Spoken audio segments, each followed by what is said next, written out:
Hi, my name is Bob Brown and welcome to my 35mm channel. This is the first installment in a series I'm doing on digitizing or scanning negatives, slides, and photographs. And when I say photographs, I'm talking about the type that hang off the wall, a paper photograph. And we're going to go over everything in this series, but in the first one, it's about preparations, preparing yourself to get ready to do these scans. And in this case, the first thing I want to talk about is organization. It's very important to have your files organized and named, and you want to have access to them and be able to find any particular photo. Well, we're going to do that today, and we're going to learn how to do it with Excel, which is the program I use. But you can also do it inside of a program that has a catalog, a library catalog, such as Lightroom, which is really the best way to do it. But I'm going to show you both ways. Either way, let's take a look at the file structure and things like that. Okay, I have this pre-existing folder called Pictures. Inside of that folder are pictures, and also inside of there is everything related to photography. Inside of that folder, I created another folder called Negatives. That's for this project we're doing right now. I keep all of my scanned images in these two rows of folders, and there's roughly 100 images inside of each one of these folders. Each folder has a unique name, which is sequential and helps me find any particular image. Currently, I have about 4,700 scanned images. At the bottom of the right panel, you'll see two sets of Excel files. In those Excel files are my images, and I created keywords for them so I can quickly find any particular image. On the left, you'll see a highlighted folder. To the right of that folder, you'll see its contents. If I work on a folder or process it, I give it the same name as the original image. That way, the work file is right next to the image. In this case, it's a Photoshop file. This is the interface for Adobe Lightroom. It probably has the best cataloging system out there. To see your catalog, you have to select the library module. To bring folders or files into your library or catalog, you have to select the Import button. Your folders and files are there along the left side. In this section, you can add keywords to find any file or folder, and this is where you'll assign keywords. The green box and arrow on the left side is where the picture on the screen resides. Currently, we're in single image view, but you can see multiple images at once if you select the grid view. Now, if you don't have Adobe Lightroom, then there is another great option, and it's free. If you set up an account with Adobe, they'll give you access to Adobe Bridge. It's almost the same as the Adobe Lightroom catalog, but it's just a standalone program. You can pretty much use Adobe Bridge with any program which doesn't have cataloging features. I do realize talking about file organization can be rather coma-inducing. Well, it is coma-inducing, but it's a necessary evil, if you will. And one of the takeaways, hopefully, you'll get from this is to organize your files. Also, to name them. Name your folders, name your subfolders. And when I say that, I'm referring to your more modern digital photography. In the case of the analog negatives and slides and photos, I did it a little differently. I created folders and I just gave them the same exact name, but a numbered identifier. And the way to go and find those particular images are through keywords within Excel or your cataloging program. All right, that's out of the way. Now let's move on to the hardware. When I say hardware, I'm not talking about computers because obviously you're going to use a computer. I'm referring to your scanners. Of what kind of scanner are you going to get? So let's go into a little bit of the type of scanners out there. These are two of the most common type of scanners out there, and I happen to own these two models. The one on the left is arguably the best scanner ever made. It's the Nikon Coolscan 5000 ED. It scans 35 millimeter negatives and slides. It's a front feeding style scanner.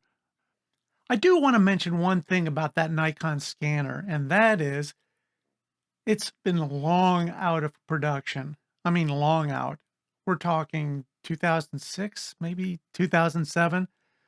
Don't hold me on the exact date, but it doesn't really matter because it is long gone. However, they're still available if you want them. You can look on Amazon, you can look on eBay, and the prices on them are all over the map. And you don't really know how many times somebody's used it or where they used it or the circumstances and if they took care of it or what. Or you can buy it brand new in a box. Again, the prices really are all over the map. What I did was I just kind of became very patient and I just kept looking and waiting for the right one to pop up. And I saw one for a reasonable price on Amazon. It had very low usage. It was in an air conditioned building the whole time, and it was in a smoke free environment and was all guaranteed everything. So I took the chance, bought that one, and man, that thing works like a champ. And it did all of my scans with no issues. I just wanted to give you a heads up on that. All right, now let's get back to the scanners. The one on the right is a flatbed scanner. It's probably the most common scanner out there. This particular scanner is the Epson Perfection V750 Pro. The Nikon has interchangeable feeder attachments. That's the attachment for negatives, and that's the attachment for slides. The bottom right shows the negatives tray for the Epson. The Epson has a slight advantage over the Nikon in that it can do pretty much any kind of scan, such as any size negatives, slides, and photographs, although the size of the photograph does have limitations. And finally, you're going to need some sort of editing program. There's a lot of really good ones out there, but there are some that are better than others. Let's take a quick look at some of these programs. Here's a list of probably the most common photo editing programs. I gave no thought to the order, so they're just random. The first two are Adobe programs. The first one being Adobe Photoshop, and the other one is Adobe Lightroom Classic. Adobe products in general are subscription based. This is the photography app version of one of their subscriptions. It's $9.99 a month. In other words, it's $10. Everything I have listed here is in United States currency. I have both Photoshop and Lightroom, both great programs. The downside of Adobe products is they are subscription based, and Adobe Photoshop has, well, it's got quite a learning curve.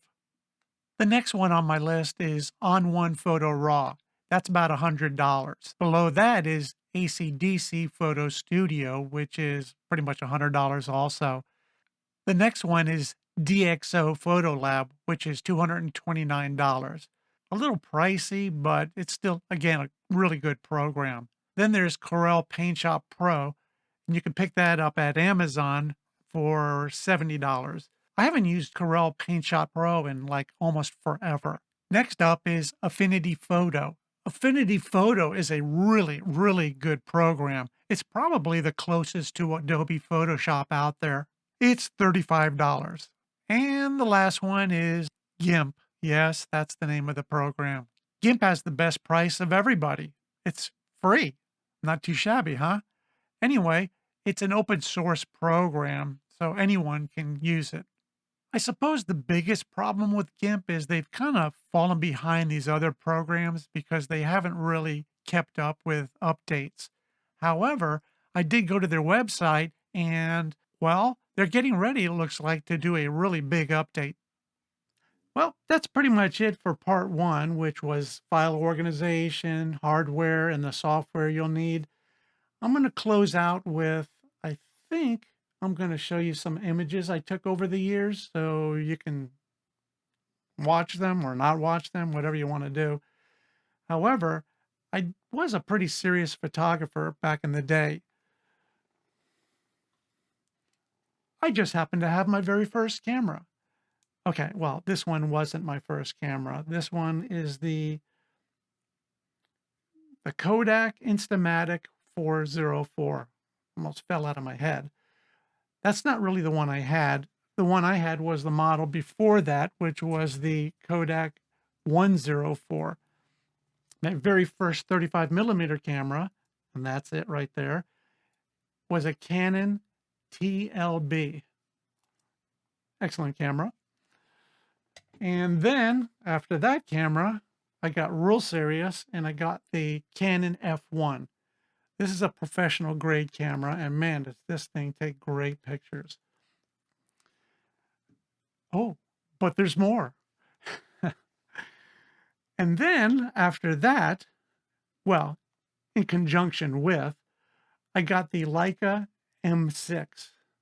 The M6 was, well, it's kind of the poor man's version of the M4. The M4 was the bomb. That was the camera to get. I just couldn't afford it. And for my, this one's so heavy. My modern day camera, which this was back in 2012 when I bought this one, but it's such a good camera. It's 36 megapixels, full frame, and it's the Nikon D800. I never replaced it because it takes such great pictures, and I didn't feel like spending thousands more for something that's marginally better, if you even notice it. So that's pretty much it. I'm going to cover actual scanning in the next video. So stay tuned for that. And again, I'm going to close out with a few parting images, and thanks for watching.